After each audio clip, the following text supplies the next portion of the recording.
भारत की सबसे रहस्यमयी जगह भानगढ़ दुर्ग दुनिया की सबसे भूतिया और रहस्य से भरी जगहों में एक नाम बार बार सामने आता है, भानगढ़ दुर्ग। ये किला राजस्थान में स्थित है और इसकी डरावनी पहचान इतनी गहरी है कि भारत सरकार ने यहाँ सूर्यास्त के बाद रुकने पर सख्त प्रतिबंध लगाया है। आपके मन में भी जरूर ये सवाल उठता होगा, आखिर इस किले का रहस्य क्या है? ऐसा क्या हुआ था कि ये जगह एक डरावनी किंवदंती बन गई? आइए जानते हैं भानगढ़ का इतिहास और उसका छुपा हुआ रहस्य। इस कहानी की शुरुआत होती है 17वीं शताब्दी में। यह है जब आमेर के राजा भगवंत दास ने 1573 ईस्वी में इस दुर्ग का निर्माण करवाया था। उन्होंने ये भव्य किला अपने छोटे बेटे माधव सिंह के लिए बनवाया था। कहा जाता है कि उस दौर में भानगढ़ दुर्ग सुंदरता और वैभव का एक अद्वितीय उदाहरण था। चारों तरफ शांति, समृद्धि और सौंदर्य का ऐसा मेल था मानो यह धरती पर किसी स्वर्ग से कम न हो। लेकिन हर सुंदरता के पीछे एक साया होता है और भानगढ़ की किस्मत पर भी एक ऐसा ही काला साया पड़ गया। एक ऐसा साया जिसने इस किले को हमेशा के लिए वीरान और खामोश बना दिया। भानगढ़ के उजड़ने की कई कहानियां लोगों के बीच प्रचलित हैं, मगर इन सब में सबसे ज्यादा चर्चा होती है उस कहानी की जो जुड़ी है राजकुमारी रत्नावती से, राजा माधव सिंह की बहन। ये बहुत पुरानी बात है जब भानगढ़ एक समृद्ध, ऐतिहासिक और खुशहाल दुर्ग था। उसकी भव्यता का कोई मुकाबला नहीं था और उसी दुर्ग की शोभा थी राजकुमारी रत्नावती। रत्नावती सिर्फ एक राजकुमारी नहीं, बल्कि उस युग की सबसे सुंदर महिलाओं में से एक थी। उसकी सुंदरता ऐसी थी कि दूर दूर के राज्य से लोग उसकी प्रशंसा करने आते थे। राजकुमारों के दिल उसकी एक झलक के लिए तड़पते थे। राजकुमारी रत्नावती केवल सुंदर नहीं थी, बल्कि अपनी बुद्धिमानी के लिए भी प्रसिद्ध थी। वह एक ऐसी राजकुमारी थी जो न केवल राजसी कर्तव्यों में निपुण थी, बल्कि अपने फैसलों में भी बेहद चतुर थी। लेकिन इस खूबसूरत किले में अपनी सुंदरता के साथ एक गहरा खुफिया रहस्य भी छिपा था। किले के नजदीक एक अंधेरी पहाड़ी के ऊपर एक तांत्रिक का बसेरा था जिसका नाम था सिंधु सेवड़ा। सिंधु सेवड़ा अपनी जादुई शक्तियों के लिए कुख्यात था। उसका नाम सुनते ही लोग डर से कांपने लगते थे। उसकी शक्तियां इतनी अद्भुत थीं कि वह किसी के भी जीवन को पल भर में बदल सकता था और उसकी नजर राजकुमारी रत्नावती की सुंदरता पर थी। सिंधु सेवड़ा चाहता था कि रत्नावती उसकी पत्नी बने और इस लालसा में वह किसी भी हद तक जा सकता था। उसकी आंखों में एक खतरनाक लालसा छिपी हुई थी जो न केवल रत्नावती के लिए बल्कि किले के लिए भी खतरे की घंटी थी। सिंधु की यह लालसा और उसकी ताकत हर किसी के बीच एक अजीब सी घबराहट भर देती थी, जैसे कुछ बहुत बुरा होने वाला हो। सिंधु सेवड़ा ने अपनी जादुई शक्तियों से एक खास जादुई तेल तैयार किया जिसे उसने राजकुमारी रत्नावती के लिए बनाया था। उस तेल की विशेषता यह थी कि जो भी इसे लगाएगा वह तांत्रिक सेवड़ा के प्रेम में पड़ जाएगा और उसकी इच्छाओं का गुलाम बन जाएगा। एक दिन जब रत्नावती अपनी दासी के साथ बाजार जा रही थी, उसी वक्त तांत्रिक ने दुकानदार के रूप में अपनी दासी को वह जादुई तेल दे दिया।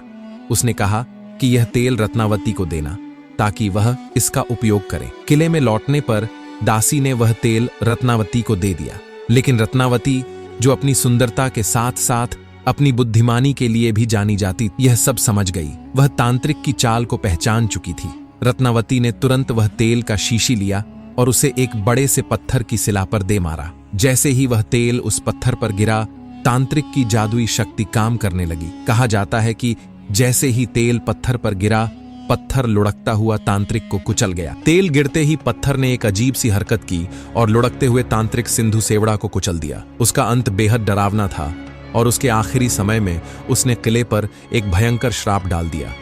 तांत्रिक ने कहा, यह किला धीरे धीरे उजड़ जाएगा, हमेशा के लिए वीरान हो जाएगा। इसमें भूतों का निवास होगा और यह हमेशा उदासी और अंधेरे में डूबा रहेगा। कहा जाता है कि उसी दिन से भानगढ़ दुर्ग में अजीब घटनाएं होने लगी। किले के दीवारों पर कभी कभी अज्ञात आवाजें सुनाई देने लगीं और लोग कहते हैं कि कभी कभी अजीब विचित्र रूप नजर आते थे। समय बीतता गया और एक दिन मुगलों ने भानगढ़ दुर्ग पर हमला कर दिया। युद्ध में किले के सभी सैनिक वीर गति को प्राप्त हो गए और राजकुमारी रत्नावती मुगलों द्वारा अपमानित होने से बचने के लिए किले की ऊंचाई से छलांग लगाकर आत्महत्या कर। राजकुमारी का यह संकटपूर्ण और दुखद अंत किले के भाग्य को और भी काला बना गया। जो कुछ लोग युद्ध में जीवित बचे थे वे किले को छोड़कर दूर चले गए और भानगढ़ दुर्ग पूरी तरह से उजड़ गया। किले में अब सिर्फ आत्माओं का वास था।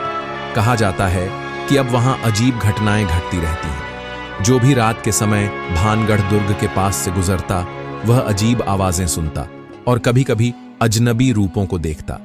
आज भी भानगढ़ में जब सूरज ढलता है किले का माहौल बदल जाता है। लोग कहते हैं कि रात में यहां जाने से उन्हें अदृश्य शक्तियों का एहसास होता है और कुछ लोग दावा करते हैं कि उन्होंने भूतिया रूपों को देखा है। भानगढ़ दुर्ग अब एक प्रसिद्ध पर्यटक स्थल बन चुका है, लेकिन लोग कहते हैं कि इस किले का रहस्य और रहस्यमय घटनाएं हमेशा के लिए अनसुलझी रहेंगी। कुछ लोगों ने तो भानगढ़ दुर्ग में अजीब अजीब रूपों का भी सामना किया है। किले की दीवारों पर बने चित्र और खंडहरों में गूंजती आवाजें आज भी इस किले के अतीत की गवाही देती हैं। यह सब घटनाएं किले के रहस्यों को और भी गहरा बना देती हैं। भानगढ़ किले के मुख्य द्वार पर आज भी एक चेतावनी लगी हुई है। सूर्यास्त के बाद यहां प्रवेश वर्जित है। यह चेतावनी भारतीय पुरातत्व सर्वेक्षण विभाग द्वारा लगाई गई है और इसने भानगढ़ को और भी रहस्यमय बना दिया। आज के भानगढ़ में इतिहास और प्रकृति का अद्भुत संगम देखने को मिलता है। किले के अंदर खंडहर बने मंदिर और बाग हैं जो उस समय की भूतकाल की कहानियों को जीवंत करते हैं। इन खंडहरों में जाकर आपको उस काल का एहसास होता है जैसे समय यहीं थम गया हो। भानगढ़ किला राजस्थान के अलवर जिले में स्थित है। इस किले की देखरेख अब भारत सरकार द्वारा की जाती है और किले के चारों ओर भारतीय पुरातत्व सर्वेक्षण की टीम हमेशा मौजूद रहती है। पुरातत्व विभाग द्वारा यह आदेश है कि सूर्यास्त के बाद किले में किसी भी व्यक्ति को रुकने की अनुमति नहीं है। यह आदेश न केवल सुरक्षा के लिए है बल्कि इस किले की रहस्यमय पृष्ठभूमि को देखते हुए यह एक जरूरी कदम भी है। भानगढ़ किला अब एक प्रमुख पर्यटक स्थल बन चुका है। यहाँ आने वाले लोग इसकी खूबसूरती और रहस्यमय कहानियों से आकर्षित होते हैं। कुछ लोग यहाँ सुकून की तलाश में आते हैं तो कुछ डरावने अनुभव की उम्मीद लेकर। जैसे ही सूरज ढलता है भानगढ़ का माहौल बदलने लगता है। लोग कहते हैं कि अंधेरा होने के बाद इस किले में अदृश्य शक्तियों का वास महसूस होता है। कई शोधकर्ताओं और वैज्ञानिकों ने यहाँ के अनुभवों को महज भ्रम बताया है, लेकिन स्थानीय लोगों की मान्यताओं में आज भी किला रहस्यमय बना हुआ है। शायद यही इसकी सबसे बड़ी खूबसूरती है। यह थी भानगढ़ दुर्ग की रहस्यमय कहानी जो इतिहास और लोक कथाओं के अनसुलझे रहस्यों को समेटे हुए हैं। अगर आपको यह रहस्यमय इतिहास की कहानी पसंद आई तो वीडियो को लाइक कर दो और हमारे चैनल को सब्सक्राइब कर लो ताकि ऐसे ही और दिलचस्प कहानियों के लिए जुड़े रहे हम।